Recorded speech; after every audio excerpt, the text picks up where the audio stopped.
Baik pemirsa setia dunia pervolian tanah air, mari kita mulai cerita hari ini dengan satu pertanyaan penting. Blok satu orang doang, yakin mau ngeblok Mega? Karena yang terjadi selanjutnya, ya kita semua sudah tahu jawabannya. Boom, Mega masuk, Spike dilepas, dan ya sudah, bola pamit pulang tanpa izin. Set kedua dimulai, suasana masih adem-adem panas. Rani masuk, Kananza tetap di posisi opposite, dan siapa lagi yang disuruh kerja Rodi? Betul sekali, Megawati Hangestri. Poin pertama, Mega. Poin kedua, Mega lagi. Pemain Falcons mulai saling pandang. Ini kita main volley atau lagi latihan refleks? Skor 1-0 untuk Jakarta Pertamina Enduro. Dan sejak saat itu, Mega resmi berubah status dari pemain voli menjadi momok menakutkan lintas provinsi. Fans bersorak, komentator mulai naik nada. Sementara pemain Medan Falcons mulai mikir, ini bola kenapa selalu ke arah kita ya? Sejak awal laga, Mega sudah seperti mesin ATM. Tapi yang keluar bukan duit, melainkan poin tanpa henti. Spike keras, spike silang, spike lurus, pokoknya semua menu spike hari ini tersedia lengkap. Tinggal pilih mau yang bikin kaget atau yang bikin frustasi. Ada satu momen spike Mega di blok. Iya, di blok. Tapi tenang, itu cuma pemanasan. Karena setelah itu, Mega langsung balas dengan spike yang bunyinya kayak dor. Bola meluncur, pemain Falcons bengong, dan satu orang kelihatan kayak lagi nyari remote TV yang jatuh. Bahkan Vitinin pun sempat melongo. Bukan karena kagum doang, tapi karena mikir ini bola abis dipukul atau dilempar ke tapel. Masuk set ketiga, Mega belum capek. Padahal penonton di rumah aja udah ngos-ngosan lihat rally.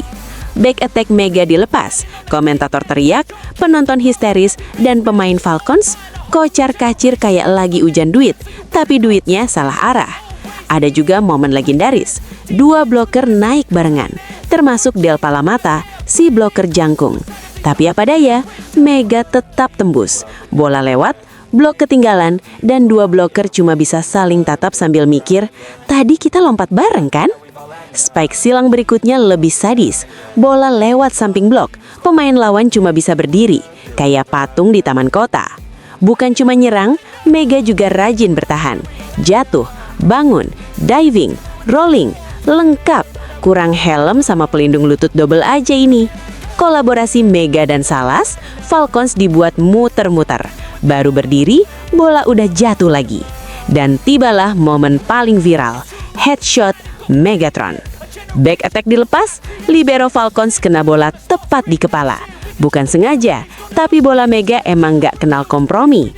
Pelatih Falcons mulai stres, blok dirapatkan, strategi diubah, ekspresi wajah, Tuhan, ini anak kok gak capek-capek.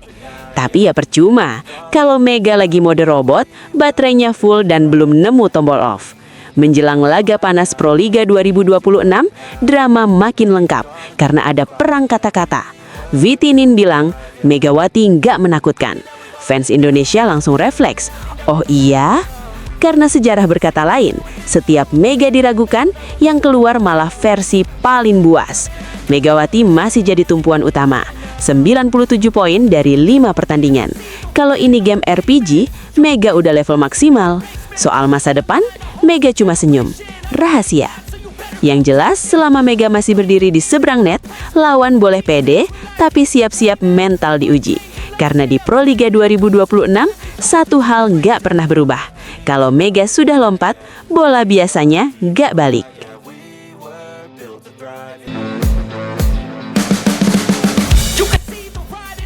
Kalau di dunia voli ada pelatih yang kalau ngomong bikin orang langsung berhenti ngunyah gorengan, namanya Marcelo Abondanza. Bukan karena galak, bukan karena viral, tapi karena tiap kata dari mulut dia tuh beratnya kayak dumbbell 20 kilo. Abondanza itu tipe pelatih yang kalau ngomong pelan, satu gedung langsung hening. Nggak banyak gaya, nggak drama, tapi begitu dia buka suara jelang laga panas Proliga 2026 antara Megawati Hangestri dan Medan Falcons, suasana kompetisi nasional langsung naik level.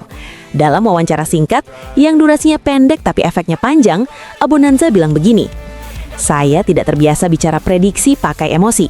Tapi untuk pertandingan ini, saya yakin Megawati akan menang. Dan dia akan melakukannya dengan cara paling jujur dalam voli, lewat smash terkerasnya. Sederhana? Iya. Biasa aja? Sama sekali tidak. Karena yang ngomong ini bukan netizen plus 62, bukan komentator warung kopi. Ini pelatih Eropa yang koleksi gelarnya lebih banyak dari piring di dapur kosan. Abbondanza lalu lanjut. Dan di titik ini, banyak pelatih lokal mulai refleks manggut-manggut sambil mikir, oh, iya juga ya. Katanya, Megawati itu bukan cuma kuat, tapi pinter nunggu momen. Dia tahu kapan harus sabar, kapan harus boom. Timingnya matang, mainnya tanpa ragu. Dan di voli level atas, itu bahaya banget. Soal Medan Falcons, Abbondanza tetap sopan. Dia bilang tim ini rapi, disiplin, dan terstruktur. Tapi, dan ini tapinya penting, kadang struktur sekuat apapun bisa ambruk kalau ketemu pemain yang main pakai kemauan sendiri.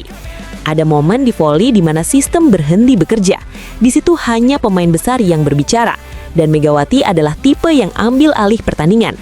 Alias, diagram boleh rapi, strategi boleh lengkap, tapi kalau Megawati lagi on, ya siap-siap, diagramnya jadi hiasan doang. Yang paling lucu, Abbondanza malah bilang tekanan itu bukan musuh Megawati. Kalau pemain lain keringetan pas semua mata ngeliatin, Megawati malah kayak, oh ditonton, ya udah sekalian. Banyak pemain bisa memukul keras, tapi sangat sedikit yang bisa memukul keras saat semua mata tertuju padanya. Dan soal smash, Abbondanza bikin definisi baru. Katanya, smash terkeras itu bukan yang paling kencang, tapi yang paling nyakitin lawan. Dan Megawati hampir selalu milih opsi yang bikin lawan mikir, kenapa bola itu jatuhnya di situ sih? Pas ditanya soal blok ganda atau triple block, Abbondanza cuma senyum tipis, senyum orang yang udah kenyang pengalaman. Blok itu reaksi, Megawati itu inisiator. Selama dia pegang tempo, blok selalu telat setengah detik. Terjemahan bebasnya, mau lompat rame-rame? Boleh, tapi bolanya udah nyampe lantai duluan. Abbondanza nutup dengan kalimat yang kelihatannya kalem, tapi efeknya kayak gong pembuka final. Saya percaya kerja tim, tapi di laga besar selalu ada satu nama yang menentukan sejarah. Untuk pertandingan ini, namanya Megawati Hangestri. Dan sejak kalimat itu keluar, Proliga 2026 langsung terasa beda. Masuk ke situasi lapangan. Pekan keempat Proliga 2026 resmi dimulai Kamis 29 Januari 2026 di Gor Tridharma Gresik.